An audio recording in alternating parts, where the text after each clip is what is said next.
Olá, meus amigos do canal Sem Censura, tudo bem com vocês? Eu espero que todos vocês estejam bem. Fim de semana tá chegando, sextou. E a gente tá aqui para mais um relato que a vida escreveu. Eu sou a Marta. Se você é novo por aqui, seja muito bem-vindo ao canal Sem Censura. Nós estamos aqui contando relatos e histórias da vida real. Se você tem alguma história que você gostaria que fosse contada aqui no canal, entre em contato comigo pela seguinte direção de e-mail: canalsemcensuraoficial@gmail.com. Lembrando que esse oficial precisa ser com 2 Fs, ok? E eu quero convidar você para compartilhar os nossos vídeos com o canal, com os grupos da família, grupo da igreja, grupo da escola, da faculdade, grupo de amigos, grupo de inimigos também, grupo, enfim, todos os grupos que você tiver, compartilhe o nosso vídeo, vamos dar uma alavancada aí e fazer os nossos vídeos serem mais conhecidos, e assim as pessoas entrarão em contato para continuar nos enviando história e ter conteúdo para poder apresentar aqui para vocês, ok? Deixe lá o seu like, se inscreva no canal, deixe os seus comentários e bora lá para o nosso vídeo de hoje. O título do nosso vídeo de hoje é Do Amor à Dor. Vamos lá então saber do que se trata. Olá, sou Alex. Eu vivo numa pequena cidade no litoral do Nordeste. Passei aqui toda a minha infância e adolescência. Quando eu terminei o meu 2º grau, eu fui para a capital estudar e trabalhar. Na capital, eu morava na casa da minha tia, a irmã do meu pai. Comecei a trabalhar como garçom em um restaurante. Quando eu entrei na faculdade de educação física, eu usava praticamente todo o meu salário para pagar a faculdade. Mas confesso que eu fazia isso muito feliz, pois o meu sonho era ser um personal trainer ou um instrutor de academia. Os meus tios, eles foram muito bons comigo, pois eu não pude ajudá-los com as despesas no primeiro ano, mas eles me apoiaram e me diziam para eu me preocupar apenas em trabalhar para pagar a minha faculdade, que essa despesa, infelizmente, eles não poderiam assumir por mim, mas que casa e comida eles podiam me oferecer. Quando eu comecei o 2º ano da faculdade, eu consegui um novo trabalho. Fui então trabalhar em um restaurante um pouco mais requintado que o que eu trabalhava anteriormente. Eu estudava pela manhã, trabalhava do finzinho da tarde até tantas horas da noite, e às vezes também aparecia algum trabalhinho extra, algum bico para fazer. E eu fazia durante a tarde, no intervalo entre o final das minhas aulas na faculdade e começar a trabalhar o trabalho no restaurante.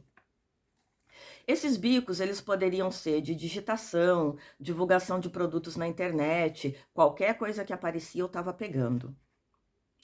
Minha vida ia seguindo e melhorando.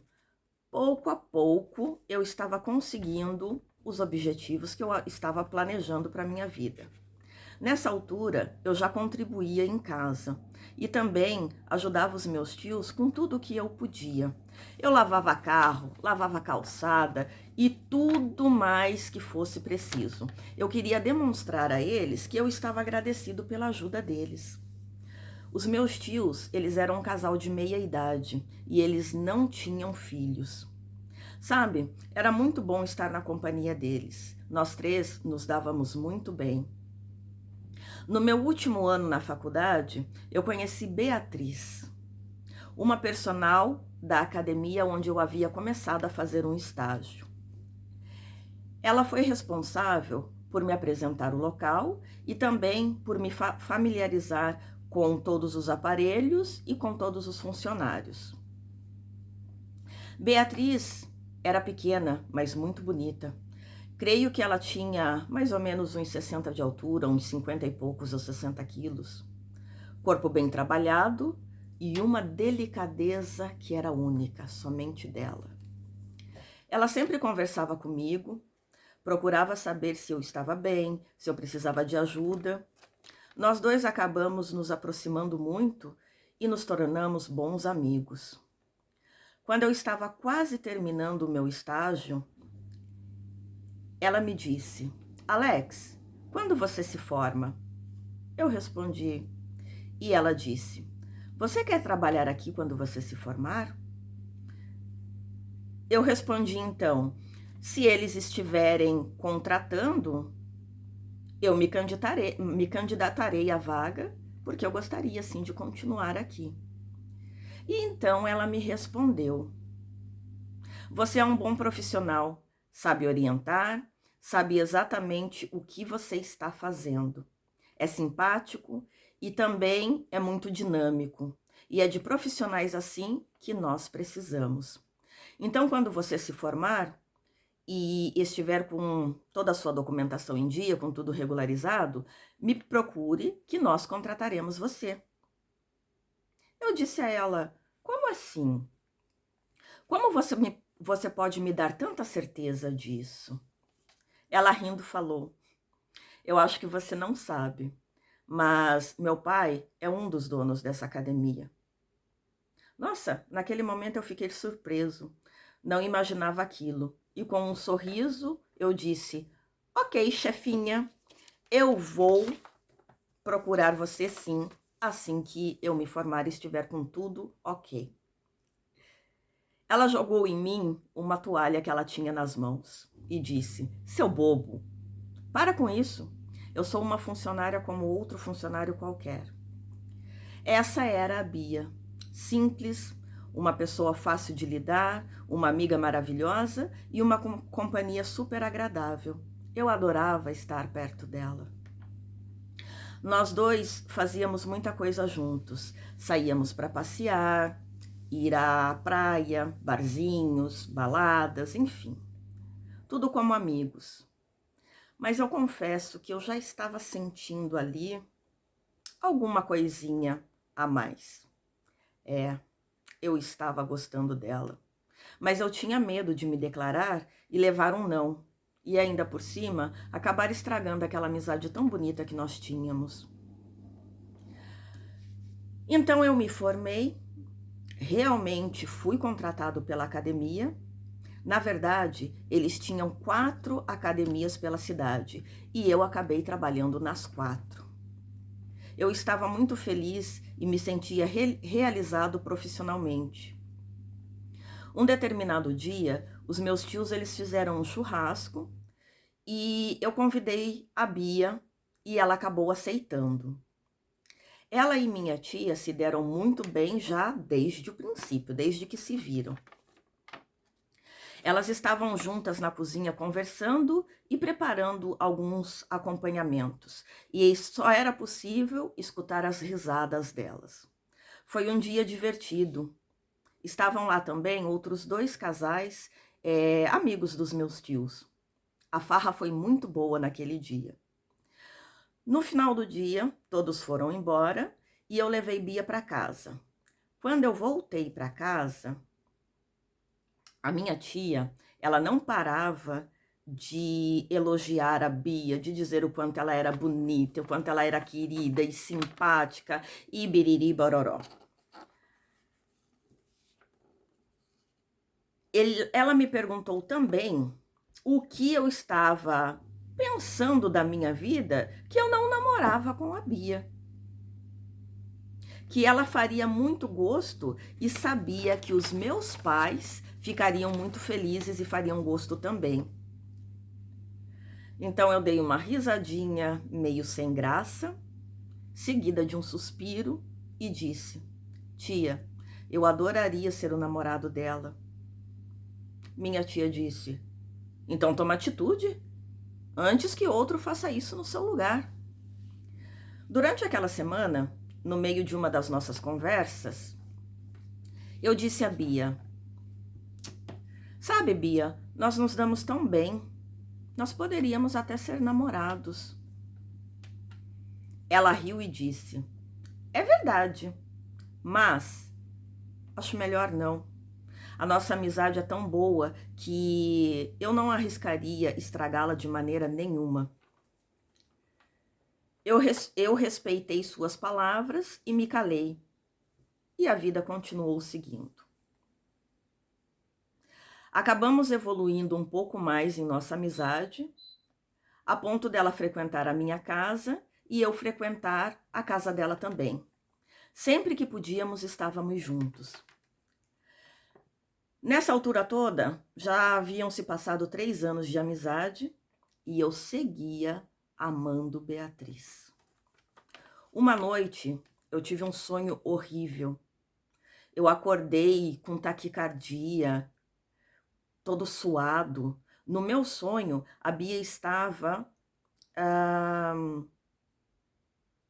em uma casa estranha, e me chamou e me disse: sabe, Alex, eu estou noiva e você, como meu melhor amigo, eu quero que você seja o meu padrinho de casamento. Como assim? No meu sonho, eu estava no altar quando o pai dela a entregou para o futuro marido. E naquele momento, eu acabei acordando. Eu tinha um nó na minha garganta. Eu passei o dia todo estranho naquele dia, eu estava esquisito. Cada vez que eu me lembrava daquela cena, eu tinha vontade de chorar. Ainda bem que havia sido só um sonho. Eu contei esse sonho para minha tia. Quando voltei para casa à noite, minha tia falou: do tempo que faz que você gosta dessa moça e não toma atitude nenhuma, você realmente está correndo esse risco, meu filho. Você está correndo o risco de que esse seu pesadelo ele acabe se tornando uma realidade, não para você, mas para uma outra pessoa se tornar o marido dela. Aí não vai adiantar você chorar pelo leite derramado. Realmente, acho que a minha tia ela tinha toda a razão, sabe? Eu só precisava criar aquela coragem para chegar na Bia. Eu pensava e pensava e pensava no que dizer a ela, como dizer, mas eu não chegava a nenhum tipo de decisão.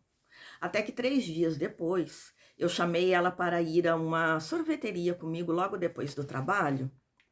Nós tomamos o nosso sorvete, mas a coragem ela não aparecia. Eu estava vendo o tempo passando e eu ali, totalmente travado.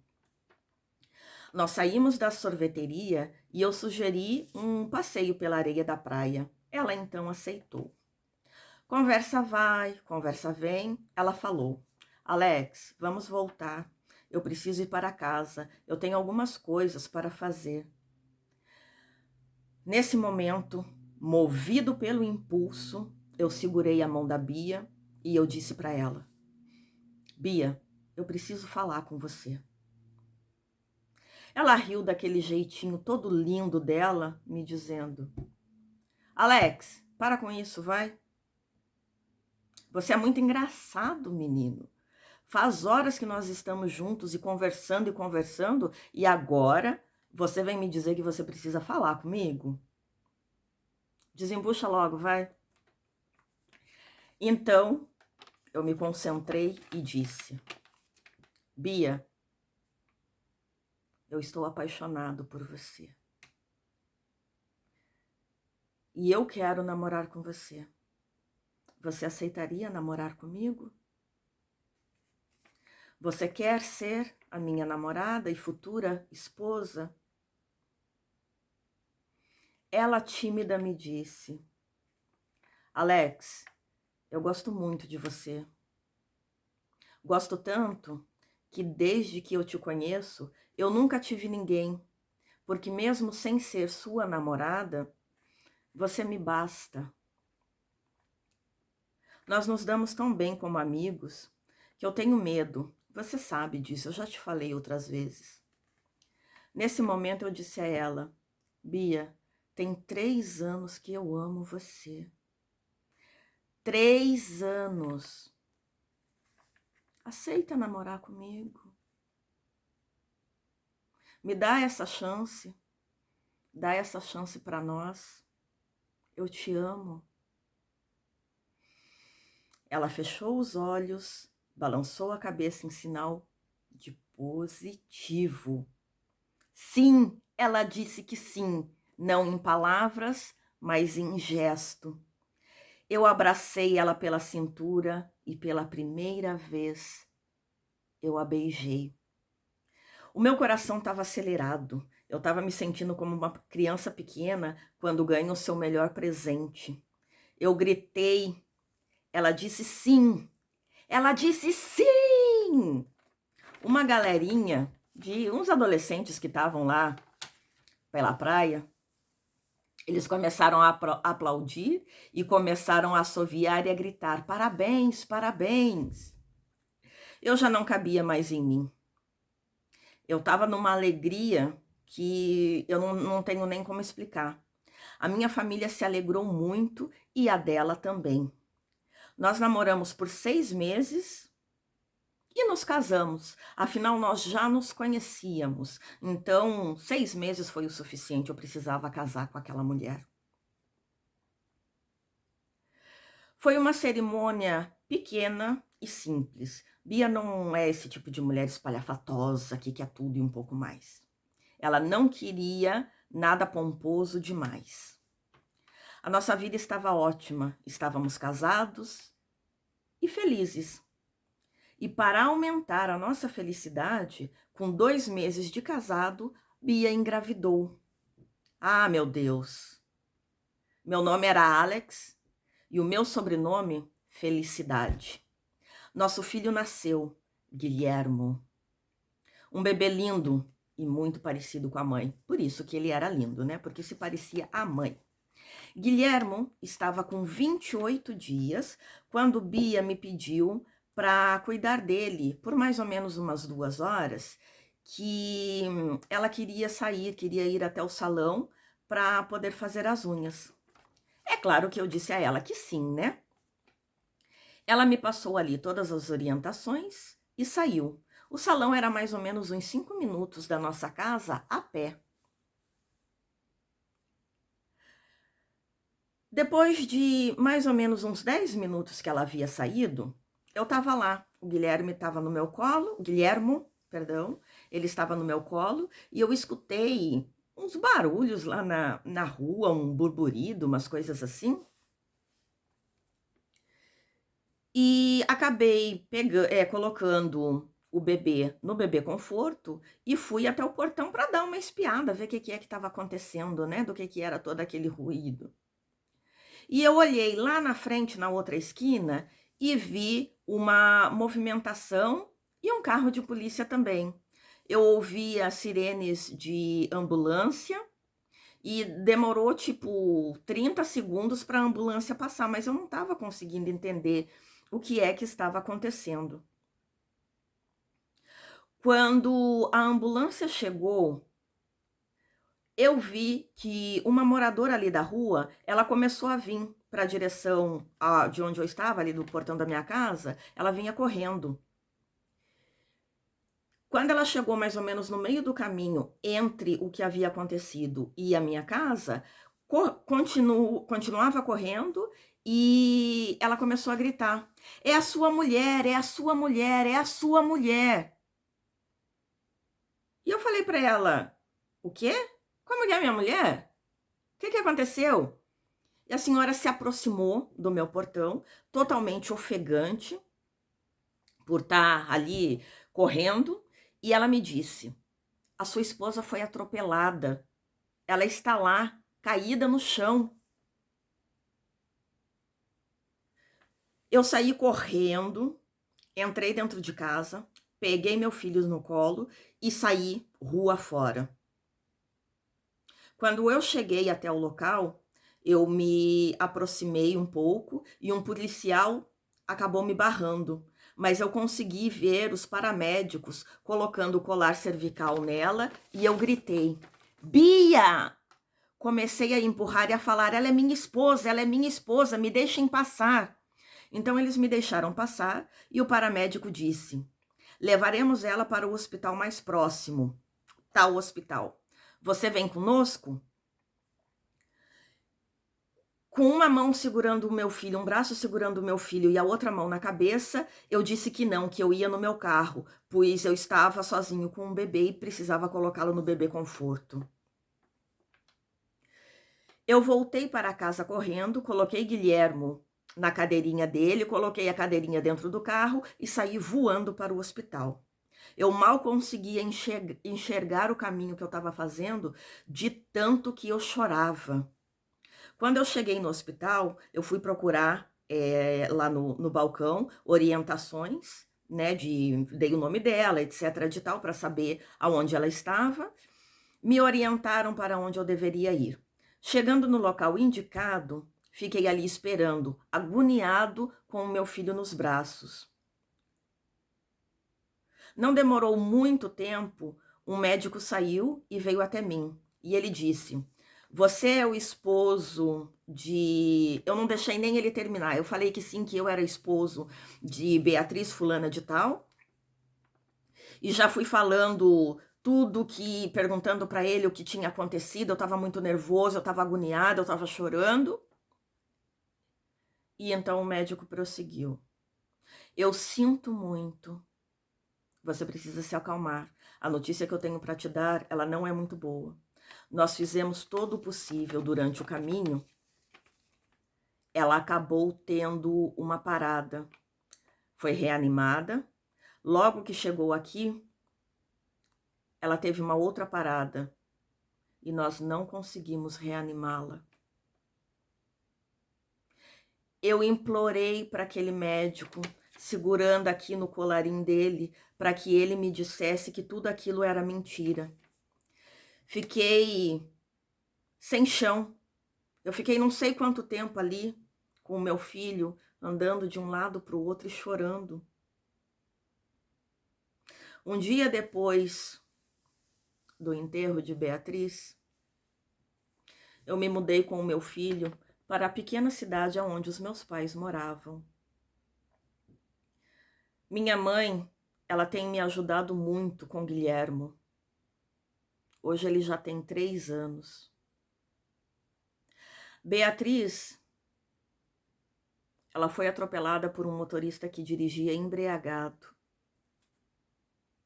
Esse homem irresponsável foi preso e pegou uma pena de 5 anos. Ele tirou a vida da mulher que eu amava. Ele tirou de mim o amor da minha vida. Ele tirou de mim a minha metade. Ele tirou de Guilhermo a sua mãe. Meu filho nunca teve a oportunidade de ver sua mãe, de beijá-la, de dizer mamãe. Tudo por culpa dele, daquele irresponsável. Bia, meu amor, você continua viva nas minhas lembranças e no meu coração. Você foi e continua sendo o amor da minha vida. Eu falo de você todos os dias para o nosso filho. Eu ensino ele a amar você, assim como eu ainda te amo. Obrigado por compartilharem a minha história. Que história triste, né? Imagina, tudo foi se encaminhando super bem, eles estavam felizes e tal, e por culpa de, como ele mesmo disse ali no relato, por culpa de um irresponsável, ele acabou perdendo o amor da vida dele e a mãe do filho dele, né? Eu espero que essas pessoas que acabam cometendo essa infração tão grave, que é dirigir embriagado, dirigir alcoolizado, que elas comecem a colocar um pouquinho a mão na consciência e perceber que elas estão colocando em risco a própria vida e também a vida dos demais. Estão colocando a vida de pessoas inocentes, né? No final das contas, nesse acidente aí, os envolvidos não foram somente o motorista e a Bia. Foi o motorista, a Bia, o pai e também o filho, né? O esposo, o marido e o filho. E outras pessoas também, de repente, poderiam ter sido envolvidas, né? Esse rapaz aí que atropelou a Bia, ele podia ter atropelado mais pessoas, graças a Deus não aconteceu. Mas, infelizmente, esse atropelamento levou a esposa do nosso amigo que nos escreveu esse relato a óbito, deixando um marido sem esposa e um filho sem mãe. Que Deus abençoe a vida de vocês e que vocês consigam viver da melhor maneira possível com essa perda irreparável que vocês tiveram na vida de vocês. Bom, meus amores, esse foi o nosso relato de hoje. Eu fico por aqui e nós nos vemos no próximo vídeo. Beijo grande para vocês e até a próxima!